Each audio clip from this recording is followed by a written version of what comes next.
Salut, c'est Trado. Aujourd'hui, j'aimerais vous présenter le trading range qui est bien connu des analystes techniques.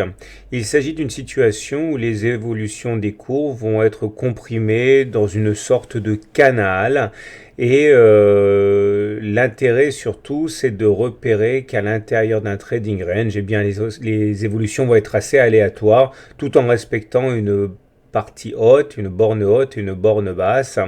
Il faut au moins deux contacts avec une ligne pour en faire effectivement une résistance ou un support.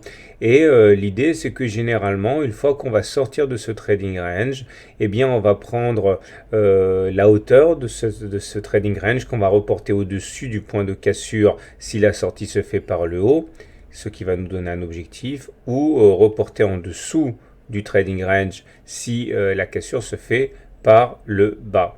Alors voilà un exemple que l'on peut trouver sur Peugeot. Vous voyez, là c'est une évolution entre les 9,3 et les 8,6 euros. Bon, encore une fois, de temps en temps, on peut trouver des similitudes avec le canal. Là, vous voyez que les évolutions sont beaucoup plus erratiques. Globalement, sur toute cette période, on était dans un trading range compris entre les deux bornes ici en vert.